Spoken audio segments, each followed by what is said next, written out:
Well, we got a minute. I'm gonna buy that truck I've been wanting. Wait, don't you need like weeks to shop for a car? I don't. Carvana makes it super convenient to find exactly what I want. Hold up. You're buying a car on your phone? Isn't that more of a laptop thing? You can shop wherever you want. I like to do my research, read reviews, compare models. Plus, Carvana has thousands of options. How'd you decide on that truck? Because I like it. Oh, that is a great reason. Go to Carvana.com to sell your car the convenient way. You're listening to the Archaeology Podcast Network. Welcome to episode 156 of a Life in Nerds podcast. I'm your host, David Ian Howe, and I'm joined by my co-host, Connor Cochran-Johnnon. Carlton will not be joining us today. Dr. Carlton, Shield Chief Dr. Gover, is in the Dominican Republic, I think on a field school? Yeah. Doing like underwater archaeology, something that he doesn't have really any experience in, but one time. And he's teaching it now, which is really cool. That's how archaeology works. Yeah, he's staying at an all-inclusive resort, I guess for safety reasons. Looks awesome. Carlton sent us a picture of that meeting, an all-inclusive breakfast this morning in the Dominican Republic. And then he sent us a picture of a giant bottle of tequila the day before. And I got at least 6 to 7 memes or reels sent to me on Instagram from Carlton that same night. So we know what Carlton was doing and then doing the next morning. So he is in the Dominican Republic. I think he's looking for the Nina or the Pinta or the Santa Maria or something. Were you going to say sinking ships? Searching is what I meant to say, but, okay. Yes. But yes, sinking underneath ships. the search. Yeah, he's doing that. He's not a doctor yet. He's in the process, just as a heads up. But yeah, so it's just me and David. Way to be a dick. I mean, he would say the same thing. He wouldn't want. He would. It's stolen valor, you know. He's a professor at a school, so I just assume doctor. You know, I'd call him doctor. Yeah, I think that's fair. We're gonna try something wild and just spitball, go from here, see what happens. Yeah, for some reason I was almost gonna say let's take your questions off the live stream, but we didn't set that up. So, from Morgan Robbins, we have, why did you skip last week's knapp-in in Ohio or Indiana? Oh, yeah, I was going to go to a private knapp-in in Indiana from a friend that was hosting one. I was really sick. I got some allergies, and it was a 4-hour drive away in my bus, and my bus would equal out to a 6-hour drive there and back. Roughly $10,000 worth of gas, right? Yeah, so I was just like, if I'm not feeling well, I can't really like nap correctly anyway without just breaking rock because of my hands, and then gonna go all the way out there literally just to drink while I'm sick and spend money on drinking and gas. And I was like, I'll just stay home. Just to clarify, that isn't like a gathering where you all sleep. It's where you flint nap, correct? We do all sleep together, not like in the same room, but like you're camping. But yeah, no. In a healthy, like modern, secure sexuality way. Like some guys bring their wives. Like, nice. I'm taking this a little deeper, but yeah. Some of them may be gay. I don't know. They haven't told me. I can't, it's not for me to know. I'm not. I've tried. Not there. but good to know. Good to know. What does that consist of? Like, what do you guys do? Do you just hang out and flint nap, or is there like... Yeah, so a knapp-in is like... It's kind of cool because it's a very like ancient thing, I would imagine. You meet up with people who are also good at napping, which, I mean, that was just kind of survival every day back in the past. But what I like about knapp-ins is that, like, normally in an archaeological setting, I'm taught napping by a teacher, like a professor in front of class. And like you read about it in the book and you get into the weeds of like, this is a tertiary flake with approximately 75% cortex and like, or 17% cortex. And then our primary flake has 75% cortex, I guess. But see, here you go. You get into the weeds. Flint napping is not that. Flint napping is taking a rock and directing the force to the rock to make it sharp rock, make it pretty. And like, you can learn all you want about like Hertzian cones and like fracturing and earlier scars and stuff like that. None of that means anything. Like, I don't remember any of that from Lithics unless I pull up my book. The way to nap is like to go learn from people who do it, who don't know those terms, because like people 100,000 years ago didn't know what a fucking Hertzian cone is. Like obviously saw that effect when they were hitting it, but they didn't like put too much thought into it, I don't think. Because these people don't. And like they're good at teaching it. So like if you hit it here, like look, it'll feel like this and you'll know based on the sound and yada yada.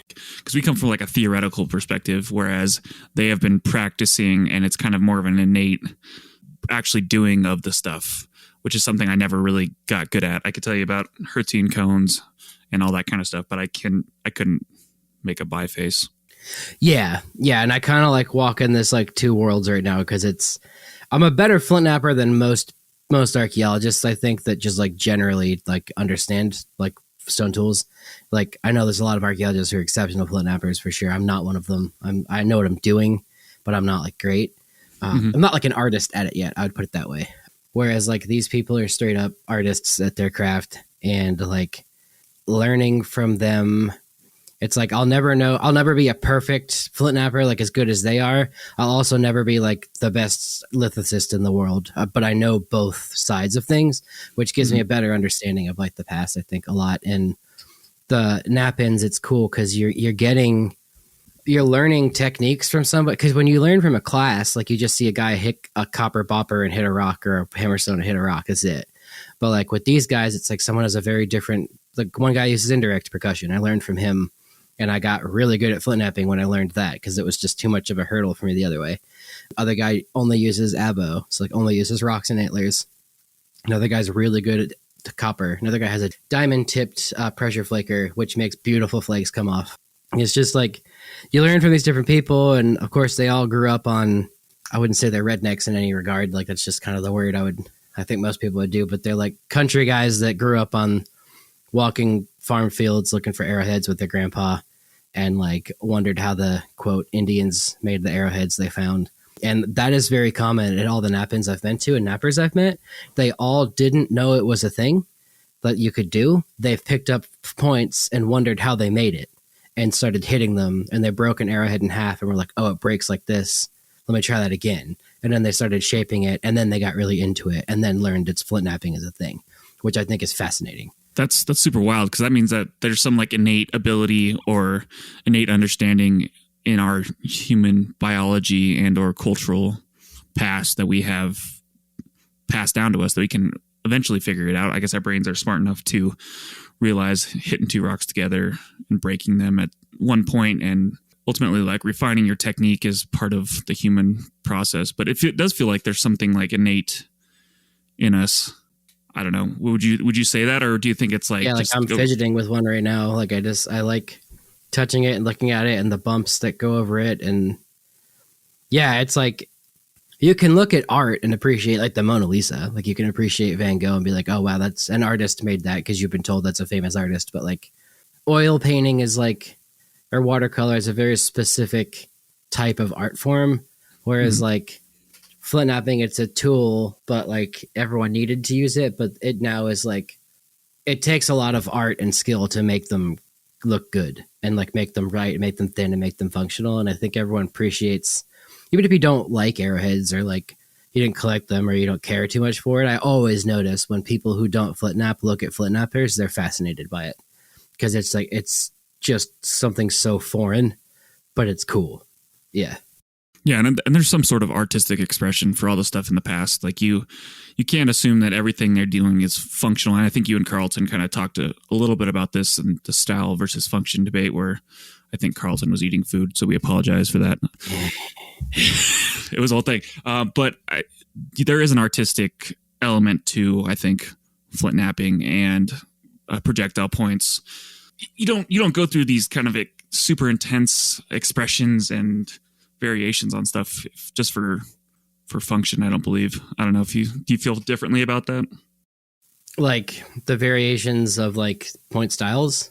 Yeah, like it's not all functional point style. There's some artistic expression that occurs when creating a point.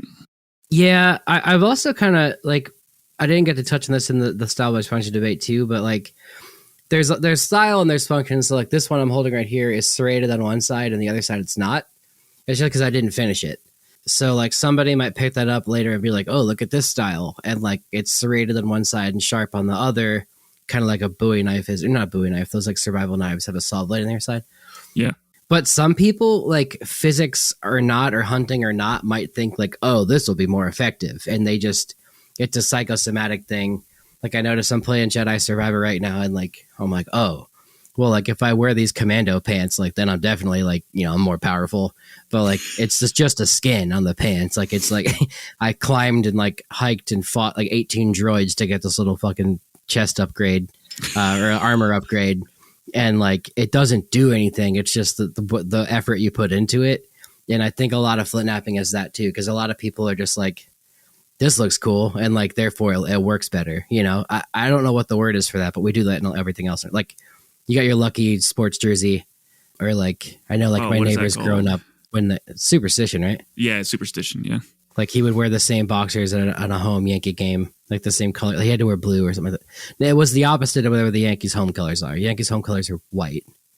Away is gray. Yeah, so he had to wear.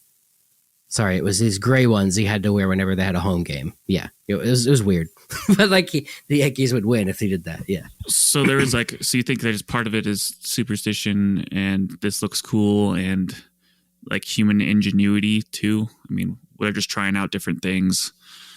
Yeah, I mean, like happens. The base really is the most functional part, like because how it attaches to the shaft or the dart or whatever, or the foreshaft. Mm-hmm. Or the antler that you're using it for a knife, but the rest of it just has to be sharp, like pretty much. I mean, the longer it is, the deeper it penetrates, I guess, but that's not always the case too, because you get very tiny ones. Yeah. And that's kind of what my thesis was about, but wrong. Well, I always thought it was interesting doing part of your thesis and the kind of how you attach the arrowhead to the foreshaft and the dart. It's kind of a super intensive process. There's a lot of getting glue, getting ligature or whatever you guys are using to tie it up. Is that a word? That's not a word. What? Isn't ligature? Isn't that like when you ligaments? I thought and you stuff? were trying to say literature. And I was like, What are you talking about? You're taking Shakespeare and you cut up in little pieces. I'm not sure, but that's the word does sound familiar. Okay. Ligature? Ligature. Yeah, it's whatever, ligaments, etc. to tie it up. It's like a really intensive process. Yeah. But it does an excellent job. I think most of your points didn't actually break completely off from the foreshaft, right? No, not all of them. Just the smallest ones broke pretty good. And the biggest ones kind of preserved all right. So the rock is like the weak point, or at least because it's taking the brunt of the impact. That, or I think the biggest ones just didn't penetrate well. Like the tips kind of stuck there. Yeah, that's probably the case. Yeah, well, if you're interested in penetration studies, make sure and read. Isn't Pettigrew coming out with something soon, hopefully? Yes, I think his comes out soon. Yeah. I like knapp-ins because you learn a lot from people. You learn like what their version of like, it's all that they understand Hertzian cones, and they understand like they know the history of it. Like I learned from this guy who learned from Francois Bordeaux or something like that, and like they can tell that stuff, and they watch all the YouTube videos of like nappers, and we all know like, oh, you've seen Paleo Man Jim, like the guy on YouTube, and like, oh, he hasn't posted in like 8 years, like what's up? And like, I don't know, I heard his wife died, and it's like little things like that, but we don't know that, we're just making that up. Or like it's just a rumor. It's like one of those things, but like everyone's like, oh, I learned under just name like my friend Jake Webster learned from Donald this guy Dust. Donald Dust. No, I mean, I would say Donnie is my main teacher, but Ed Mosier. And like he would say Ed Mosier over and over again as if I should know this like archaeological name. I was like, Ed Mosier. And he's just some dude that works in Indiana that also just flint naps because he loved it as a kid. And like doesn't have any archaeological workout or anything, just flint napper.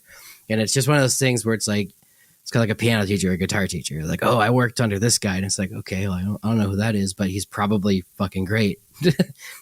Like pedigree kind of stuff. Yeah. And like the dude can bust out a Danish dagger in like 2 hours. It's pretty crazy.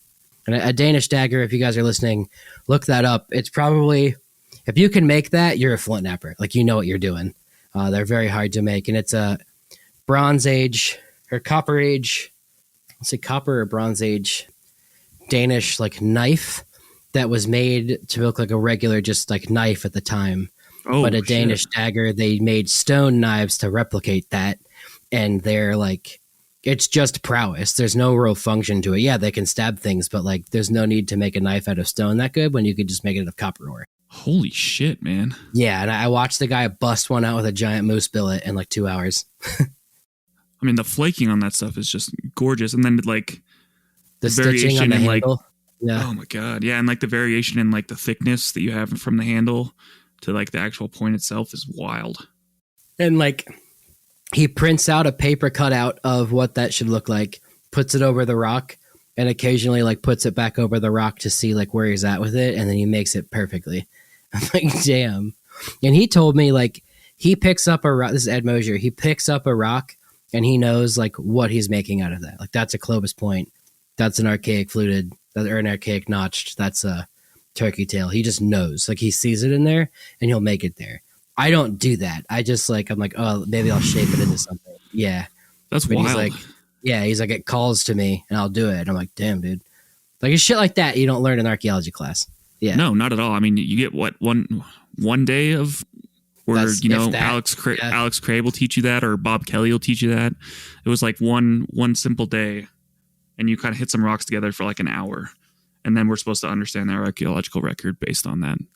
And then I'll post about like how to identify sites based on flakes and stuff like that. And I'll get archaeologists that message me like, well, that's not like a tertiary flake is banner. And I'm like, I don't give a shit. A tertiary flake is the smaller flake with less cortex on it that falls off when you're in later stage reduction. Then, early stage reduction and late stage reduction, just put it on a spectrum. There's no need to make 3 specific little things and get into the weeds and be like fucking Damien and be like, oh, well, this one's like that. And I'm like, no, you don't need to do that. Like, just. I think Damien's lost faith in the debitage analysis, though. Good, he should. I think we've all lost faith. On that note, we're going to end this segment and we'll be right back. Welcome back to episode 156 of Life Nerds Podcast. We are your hosts, Connor John and David Howe, where we are going to not only talk about prehistoric archaeology again, but get further into the weeds of it. I'm just kidding. This is interesting for anybody, but when I worked for, I'll name some environmental firms out east. I'll just say I worked CRM for a bit in different places. One company I worked for had such a specific, like, how reduced was the biface? What kind of biface? What was the formation? What was the, like, can you identify, is it chalcedony? Is it chert? Is it obsidian? Is it flint? And like, then on top of that, I was like, what stage reduction is it? How heavily retouched? And then also for flakes, it was like, how many flakes? How many are tertiary? How many secondary? How much retouch? Why? Why do you need all that information for like 6 flakes that are in a thing? I get better to have it than don't have it, especially for dropping the flake back off in the dirt and not bringing it with you. But like, just say it was late stage reduction. That's like it. There's not, it doesn't look like somebody was sitting here flint knapping. It looks like somebody like knocked off a few flakes to sharpen it. That's what I'll say. Yeah, and what I've learned from other people in the industry and even like in academia is that no one really codes the things the same. No one really. We had a thesis here at the University of Wyoming, Casey Dukeman, who did this study where he sent the same debitage, same whole lithic collection to a bunch of different analysts and found out that they had vastly different interpretations based on their methods, based on their understanding. I didn't and these know are that was expert. Thing. That's cool.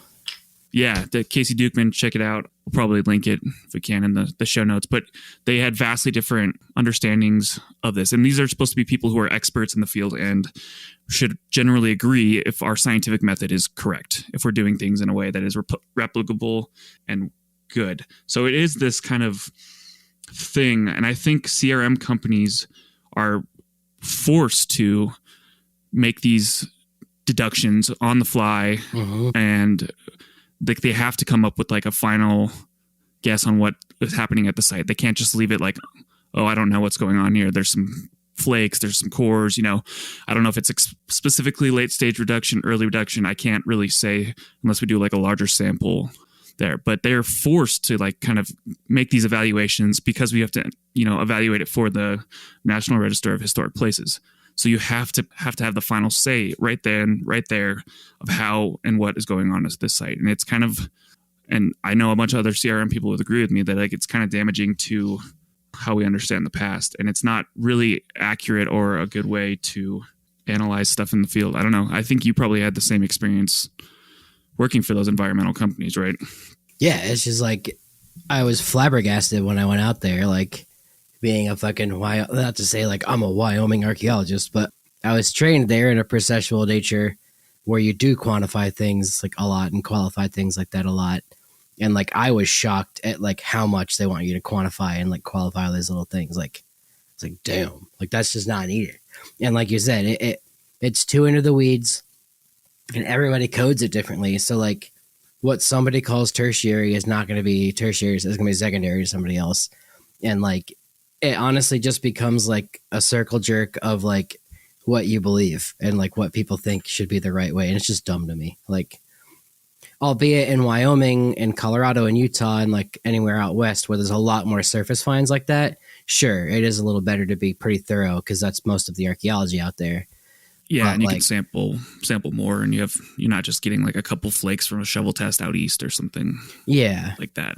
and out east too, when you're doing like historic archaeology, it's like I've seen it too. It's like what kind of brick? It's red brick. But what kind of brick? Is it wattle daub? Is it like clay fired brick? Is it hard fired brick? What era? What year? Like I don't know that shit. Especially if I'm like if you went to school for historic archaeology and you got a job doing historical archaeology CRM, you're gonna know that stuff a lot more. You're gonna know a lot more about like Eastern ceramics and like colonaware and Spanish ceramics and English ceramics. But like I don't, coming from out there, but I'm also put into that same job sometimes. And like, I can tell you it's historic ceramic. It's like, it's China or it's porcelain. Like I can tell you that. Yeah, you're forced to as like a tech to kind of be a master of none, decent at all or whatever. I don't know. You know, it's just, and I think it comes to the role that you're forced to play as a CRM archaeologist, project director, a PI, is you have to make management decisions on the fly as you're going. You're like, we have to protect this site. This is going to be impacted here, so I have to argue this, and it has to be protected. And I have to have very specific arguments about why this happens. I have to put 2 shovel tests in. I have to figure out if there's deposits, etc. You're kind of doing this within maybe like 20, 30 minutes of what you're given at a site. Mm-hmm. And then you're forced to like, oh, this is exactly what's going on here. I understand it perfectly. When we really don't.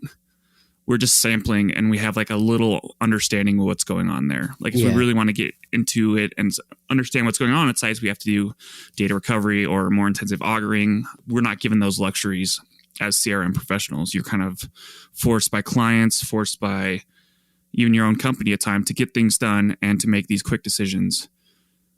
You know, I think people are good at it. And I think a lot of CRM archaeologists are really trying hard to protect resources and do good science, but they're really only given like these small opportunities and forced to do these not super scientific kind of analyses on the fly. Right. And in that regard too, like to say like, oh, this is a Pleistocene alluvial drainage with subangular blockage sediment that's a 10 OIR4 on the Munsell scale that also is, let's say, riddled with tertiary flakes of a chalcedony reddish nature that are also intermixed with silver coins from a Spanish fort that was nearby in the late 1560s.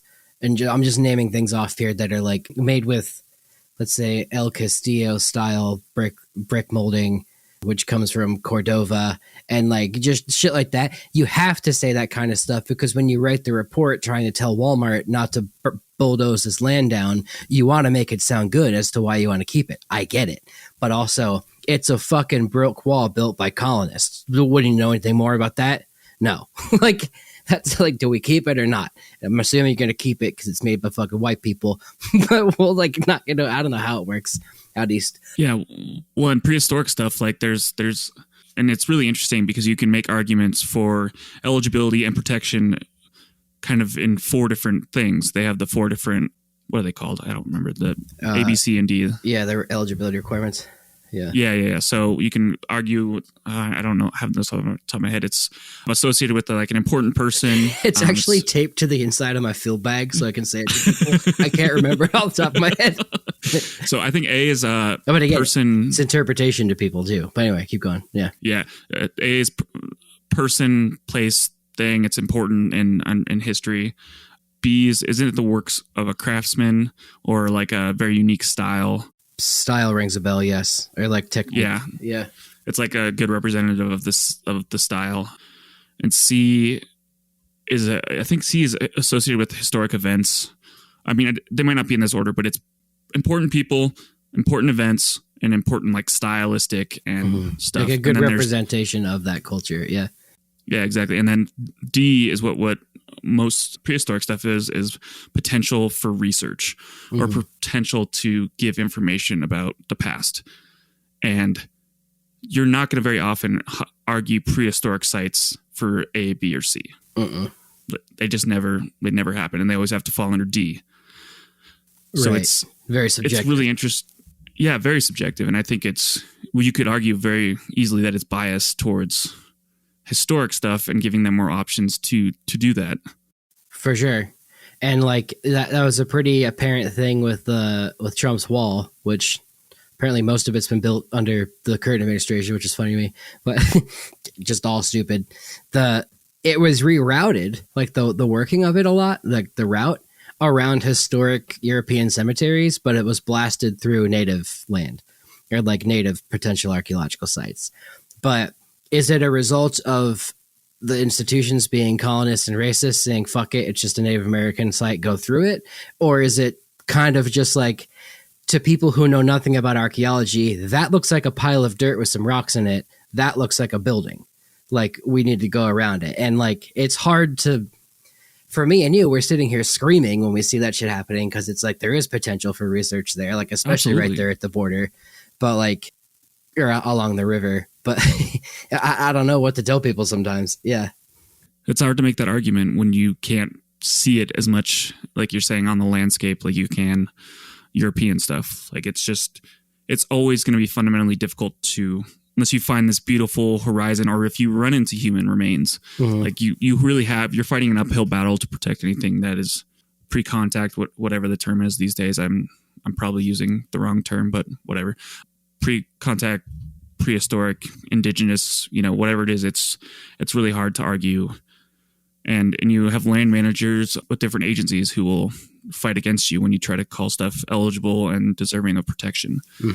So you, as a CRM archaeologist, are like placed in between a BLM or a federal archaeologist and a proponent who wants to build stuff there. And you have to try to argue to both of them that you should protect this site. So you're fighting in between them, and then your proponent wants you to get stuff done and at a certain time frame, and the BLM person also kind of wants to push it through, or the U.S. Forest Service, whoever it is, wants to push it through. So you're stuck in this like middle ground. You're trying to protect resources, but you're also being pressured by both federal archaeologists and your proponent to get stuff done. Yeah. And when I was monitoring this fall, I should say, in Colorado, the bulldozer crew that I was with, like, you're not supposed to stand with them all day and talk to them, but you're doing nothing for 8 hours, so you end up talking. And like, I pretended to be this like conservative Christian Trump guy for 3 weeks talking to this guy, and it was really fun. Like, I had my whole life made up, and like him and I were best friends. His opinions on things were wild, but like he ended up opening up to me, and he started crying at one point about his like girlfriend that got hurt in a car accident because of his DUI and stuff. And I was like, this guy has never opened up to somebody in his life. Like, I feel bad, but like, I was there for him. Just, it wasn't David, it was Chris. But like, my name was David on my tag, but like, I, come up with different lives for these people, but, cause I don't want them to know who I am. Anyway, his car, he can't drive because he clearly had a DUI. His license was taken away. This is your tax money here too. There's the dozer guy who runs the bulldozer and that flattens the flatland so they can build like a power tower there, like a big like tower. Transmission line, yeah. A giant like electric pole, put it that way. And you got to flatten the land. I have to watch him to make sure no sites come up or no stains or features or bones. He has a guy who's out there who literally has to stand in front of the dozer and wave and tell the dozer, keep coming, even though the dozer can see on the computer on the front of his little thing where he is. He's paid for this. He's paid, I think, $15 an hour. Not great, but he's paid a lot for it. This is because he's constricted. Yeah, because he's constricted to the pad. Like there's very strict laws of where they can disturb, and that's part of it. Is that guy has to like say, "Hey, you're at the edge of what we've determined is the pad. You got to back up, and you have to, or direct them as such." That's his job. Yeah, and then there's a guy who goes out there with a track hoe and Samson. I'm getting to the weeds of this, but the point being, he's out there to do that job. That the spotter's there to do his job, and I'm out there to look for stuff. And occasionally, I have a partner or there's a paleontologist with me too. He couldn't drive, and the bulldozer guy, had got him a job and said, "Come on up to Colorado. I'll get you a job this summer. Get your life straight." And he was like, "Cool." He's like a family friend, and like he would yell at him and lay him into every day. It was kind of funny. But anyway, they seem to have a history. And at the end of the day, like I had the truck because I have to have my equipment in there to like monitor stuff, and like I need to have my food and my water and stuff. And so at the end of the day, I would drive them back to their truck, which was like maybe a half-hour drive from site back to the entrance to the BLM property, and then another hour drive back to town. And like, you're not supposed to necessarily do that, but there's nothing that says you can't, I don't think, at least on this project. I was just helping him because I'm not going to make him walk the whole way. And at the end of the day, like, we want to go home. We're doing the same job. We want to make sure this pad gets built, and we want to go on to the next one. But I'm out there literally all day as an antagonist to them, being like, "Hey, don't go there. Like, stop. I need to look." And like, that annoys me because I know they just want to do their job. But at the same time, your tax money and my tax money goes to me to do this and to make sure I'm preserving indigenous heritage and not bulldozing through something. But at a certain point, it becomes like, you're not preserving indigenous heritage. You're impeding progress, or you're like, yeah, like you're just in the way. It's kind of like how I feel most of the time. And when I feel like that, I'm like, no, I'm doing this for indigenous people. But then also, no, I'm doing this because it's the law, which is for indigenous people. And then like, but it's also for environmental reasons, so they don't get sued and things like that. It's a whole thing. And I kind of lost track of what I'm trying to say. But if I were to say, "Hey, there's stuff here, don't dig," I know how much work, and too, from the mapping and all the paperwork side of it, how much work has to happen, how much work has to halt, millions of dollars in case I find them. And I found a few burials. There were, I think, Oregon Trail era, like pioneer burials. Still, I had to have them move around, and like the whole road had to be moved, and like the whole road's already mapped in, it's flagged out, it's been looked at by everybody, and like I don't know how they missed it, but like I was like, they're right here. So like I have to then, like, all these people are like, another fucking month out here because we got to move everything, reroute everything. But that's the law. That's my job, and that's like what we're supposed to do because it's not our land to begin with. Yeah, well, and I think if to put it in perspective, like I don't think that $1 million or whatever it costs them is a drop in the bucket for these huge companies. No, not at all. So, and we're not really impeding progress. And I've talked with other people, and we have to make these stops. It's part of the law, and you can even get in trouble. Like an EI, which is an environmental inspector, can come dock you for not doing your job there. Yeah. So they're the real bad guys. They're the ones who are telling everybody construction people. Yeah. So like, I don't know if you get paid enough money to be an EI, and if you are an EI, I'm sorry, because it seems like Devin was. Devin was my EI. Devin Pettigrew, we're sorry. We're so sorry. But it's I think if we put it into perspective that we are just kind of a small drop in the bucket of this money cow that is these large corporations, we don't really impede that much. But it is a perilous position, like you're saying, to put yourself in. You feel like you're in the way. You feel like you're stopping construction when you're really just trying to protect what is in the past and follow the laws that are governed. Yeah, and sometimes I'm out there for 8 hours and it's hot, and sometimes you can't bring the truck, so I had to hike all the way out to the site with steel toe boots on. Not hiking boots. I have to wear steel toe. I guess there's maybe steel toe hiking boots, but anyway, it's hot. I'm out there, and like I don't want to have to now dig a whole site while I'm out there, and like a lot of it frustrates me in that sense too. Is it's so fast. Like you have to just constantly be watching, and if you miss it and if you find something, I have to dig that out and inspect it while he's still bulldozing the other side of the thing. And there's just one of me. And like, yeah, it's so disheartening and frustrating. It pays well, luckily, but like, I understand why no one wants to do it and why they have to pay a lot of money to monitors, because it's It's a seriously like thankless job. Yeah, and on that thankless note, we'll end this segment and we'll be right back. Welcome, 156, David, Connor. We're doing things. I think we ended up on like a similar tirade on a previous episode, but I don't think it came from a different angle. I don't know. Either way, I do want to clarify that we might be criticizing methods. We might be talking about how there's some issues with archaeology and CRM, but we do believe in it. I do believe in it. I do think that's something that we need to do, but that doesn't mean we can't criticize it and can't want to make it better, I think. Yeah. So I'm going to put that disclaimer in, but I'm also going to tell you how much it sucks mapping these features that you find.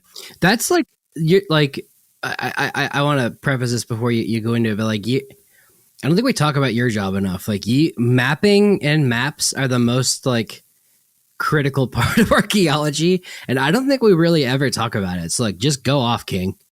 I mean, it's just it's not that interesting because it's a computer program. It is. I don't know. It is very important. What do you think Vasco da Gama is saying right now in his grave? And saying maps aren't important. Maps aren't important. I mean, you could argue that it's like the single most important piece of data that we get out of archaeology, right? If you don't know where the site is, you could describe millions of different things. You wouldn't know where it is. It's the location in space is huge, and that's something that we are constantly dealing with at my job. And I did a little baby rant about this on our rants and raves, but collecting accurate spatial location is probably the most important thing you can do at an archaeology site. I will argue that. I will die on that hill. I know Sam Levin, who's also was my predecessor here, will also die on that hill. Like, that is the single most important thing you can do when you're recording stuff, is to take accurate spatial information and do it well.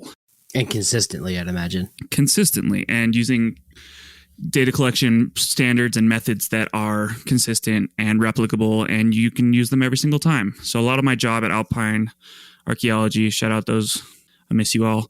A lot of my job was creating those data standards and creating programs within the GPS and GPSs and tablets to certify that we are getting consistent data collection, consistent options for things, features, recording all features the same, recording all sites the same. We're getting as much information about each site from the GPS units themselves. So that was a big part of my job, and it's not the sexiest part of archaeology. It fascinates my brain because I think it's important, and I will absolutely die on that hill, but it also, dude, like when you're giving a site report to the BLM or to the Forest Service or somebody that like needs the report, that person reading it might have no idea about lithics, but like when they see the site and the extent of the site and can see the legend on the map and like this is all the concentrations and here's the burials and stuff, like that's important. And, yeah, definitely. Yeah. And if you do, there's so many ways you can mess up GPS data and get incorrect stuff that it's a little harrowing. So you really have to do a good job of managing and creating standards and methodologies to record stuff. Because I mean, you could take a point in the field and then convert it into a coordinate system that doesn't match what you took it in, and then it ends up like a section away, and then you're giving the wrong information at the BLM. So there's a lot of stuff that you can potentially mess up. I see it on a regular basis. Like, you have to record things in the same coordinate system all the way through. Yeah. Does that make sense to you? Do I elaborate on that? I mean, please elaborate, but just the gist of what I'm getting is like consistency. Like, it's got to look good. Yeah. So if you record, coordinate systems are a way of just like marking our place in the world. You can do it lat long, which is a worldwide coordinate system. What we use in the US is the UTM, or at least in archaeology, we use the UTM, which is Universe Transverse Mercator, which is a series of systems that allows you basically whenever you're in a certain area to be roughly facing north when you're going north in numbers. So it's like adjusting for every little location on the earth. So Wyoming occurs in two different zones, two different types of coordinates, or two different zones, which are different locations to kind of adjust you north.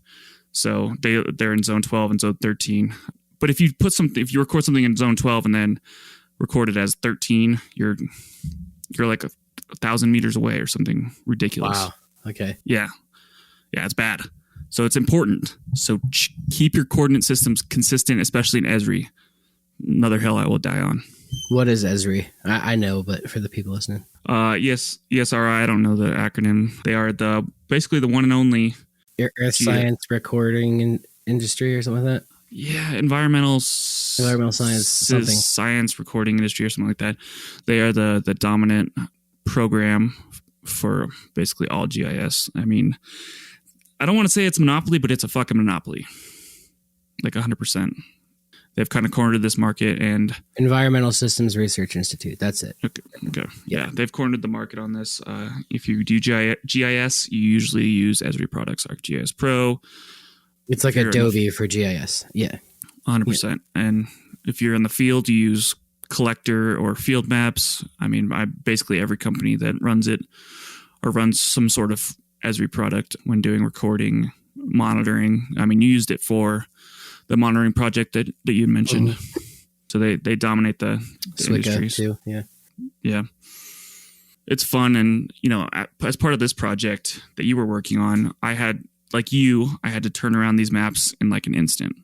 So you had to dig that feature up in like 10 seconds, record everything, etc. I had to take that data later that day and get it back to create a map from it and send it off to the archaeologists at I think it was the BLM within 24 hours, which is insane. Wow. So I was like on call. I know we were suffering together from afar, which was, it was nuts.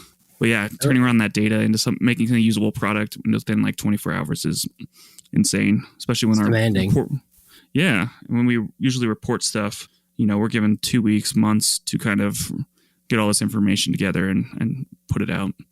So it's hard on the GIS people as well. I know the field folks take the brunt of it, but I did slightly lose my sanity last summer because of this. Yeah, I could see it happening too. And when I'm out there too, and like the little clunky iPads and stuff that I had, not to say Alpine stuff was clunky. It's just like, technology. You're limited by the technology you have to like, it's not Star Wars. You can't pull up a holo map of the site and point where the things are. You have to like fill out little forms in a tablet, make it standardized so it's the same for every site. It's hell. Like there's a lot. And for people that want to go into CRM, like that's like, it's like the tech is like it's not Star Wars. Like we can't like do everything with it, and it's not Tony Stark. So you're kind of limited by that. And like, I imagine the most efficient way to get everything written out would just be to take like a loose leaf piece of paper and write essays on the site. But like, you can't do that. You got to make it quick. And no. And I know companies use forms where they type everything like you would on the loose leaf. But you have to use technology. Like you can't use loose leaf today in the CRM industry. Mm-mm. Especially out where it's so windy. Like yeah. Oh, this one record of the site. Okay, bye-bye. So cute. Bye-bye. That's another thing too, working out there. It was like, there's BLM land in the middle of the Colorado-Utah border. It's so peaceful. Like it's just so empty. And like out east growing up, you can't see past the tree line. Like there's just trees everywhere. But like out there, I can see like, okay, well, here's where the glacier melt is, and here's the flood, and like here's the, like where the continental shelf is. I can see the Rockies there. There's a fault line. Like you can literally see all that. Maybe not all of that in the same view, but see all that, and then like assess how the site works and like the deposition and things like that. It's pretty cool.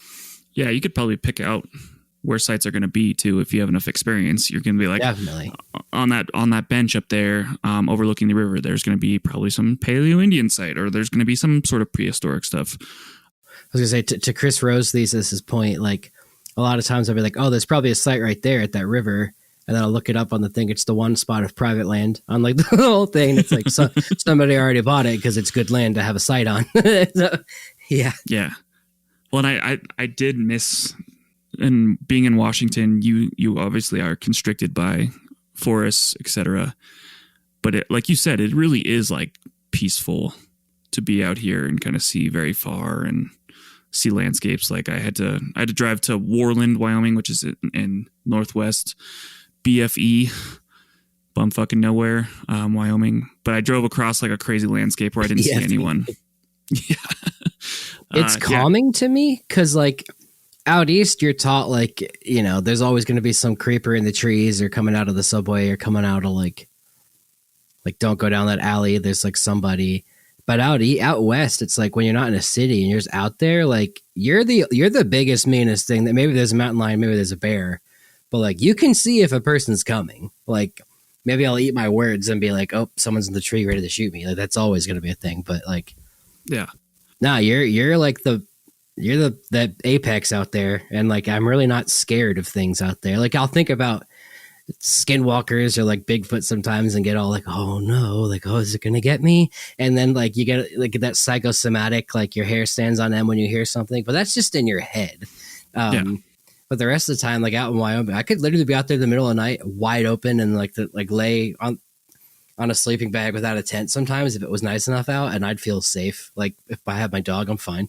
Like it's cool. Or just stay in a random cave. I mean, the biggest thing you have to worry about is landowners, private landowners. Is like if you stay on public land, people leave you alone. I mean, that's what we pay for. We own it. Not my BLM. Yeah. Hell yeah, brother. No, I'm excited to be back here. It's beautiful. The archaeology is great. I did notice like when you and I go to like historic tours and stuff like that, like you gravitate towards the maps. At our friend's house, our friend's family cabin, you like immediately went and looked at the topo maps that are upstairs. Like you were all about it. It's the way my brain works. I've been like this since I was a kid. We would drive across Colorado and I'd have like the topo map out. Why don't you get a topo map on your other arm, like of places you like Laramie and like your hometown and stuff? Yeah, I think like that'd be fucking cool. Like hypsography, or even on my back. It's all like cool lines. Yeah. That's a good idea. After I get my llama tattoo. You getting a llama? Yeah. It's going to be like right under my eye. face llama tattoo. Makes me look hardcore. You ever put down a llama, boy? You ever taken a llama into the mountains, boy? They kick and scream. When you kill them.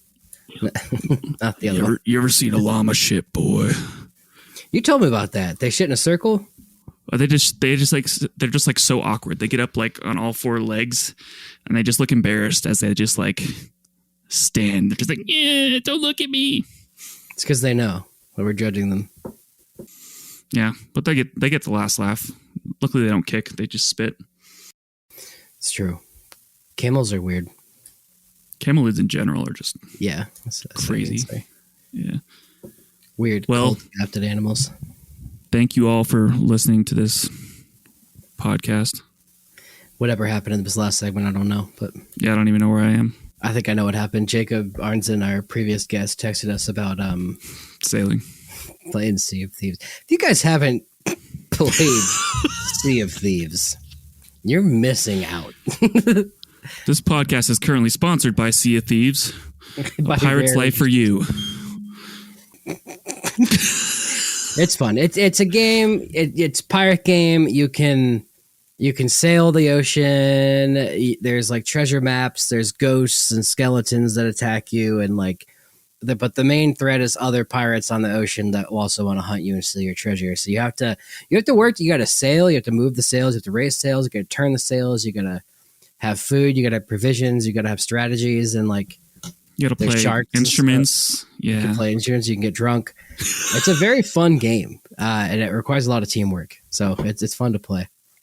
Yeah, shout out remote, like distance video gaming in this generation. It's kind of nice. It's like the new way of socializing, at least for some groups of people. I was trying to explain to some people a few weeks ago, like that were asking me like about like, do you go out and hang with friends? I'm like, when I'm in person, yeah, like we always go to the bar, we hang out, we're like together all the time. But when we're not in person, like, why would I go hang out with make new friends when I could just play video games with my other friends on the phone? Like, oh yeah, they're perfectly good friends. We're gonna sell them. like what? No, just I can't see them, but you're seeing them in the game and you're interacting. It's so fun. Yeah, and it's the perfect way to keep distance. Like, I still play with my homies from Washington. Shout out Brendan and Steve the pirate. Yarg. That's fun. It definitely in COVID it picked up for us. I think we started playing a lot more because you were both in Colorado then. Yeah, and I was in the middle of nowhere. So, but it's great. On that note, maybe we should make a MMORPG archaeology game that we could all play sometime, all the listeners. But that'll never happen because it's just going to be grave robbing, tomb raiding. Actually, just make a BLM archaeology monitoring simulator. They do farming simulator, and every time the bulldozer comes back, he goes, "Bing!" and you get a point. And occasionally, it keeps going, and like it will compound like every day. Like, let's just say every hour of the game that you play, you get, let's say, $25 and every 8 hours, that's a whole day's work. And then you can take some of that money, and like the government takes some of it, and the state takes some of it, and then your retirement takes some of it. The who? The booze. The booze takes some of it. Let's just do per diem. And then like as the game goes, like while you stand there, like and like a little thing, like a little ghost bounces around your head. It's like, kill yourself. And you're like, no, don't do it. And you're like, hit A, quit. And you're like, don't do it. And you just have to hit X. Like it's the boss battle every hour, And like, as you play the game, the money that gets taken away kind of compounds in something called a 401k, but it's digital. And like, that's your life. And it's a video game. Well, and then if you find a feature, you have like a 2-minute time frame to like get it dug out. And it starts getting like playing like intense music. It's like boom, boom, boom. And at the end of every 8-hour game session, you have to then write a perfectly worded reason why what you did that day was worthwhile and worth keeping. And if one word or thing is wrong in that 6-page paragraph you have to write, the BLM will say, no, sorry. And like it's very hard. Yeah, that sounds like something everyone's going to listen to. Oh, brother, this guy stinks! All right, we'll see you guys next week.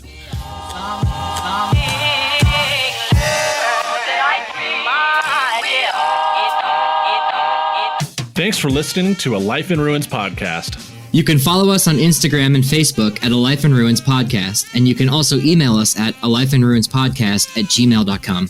And remember, make sure to bring your archaeologists in from the cold and feed them beer. Connor, do you have a joke for us? This one's going to be painful. The urge to sing A Lion Sleeps Tonight is always just a whim away.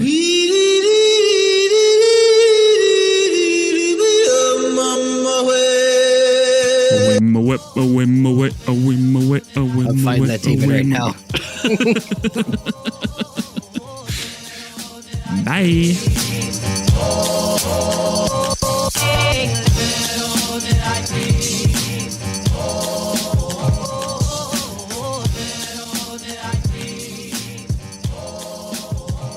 This episode was produced by Chris Webster from his RV traveling the United States, Tristan Boyle in Scotland, DigTech LLC, Culturo Media, and the Archaeology Podcast Network, and was edited by Chris Webster. This has been a presentation of the Archaeology Podcast Network. Visit us on the web for show notes and other podcasts at www.archpodnet.com. Contact us at chris@archaeologypodcastnetwork.com.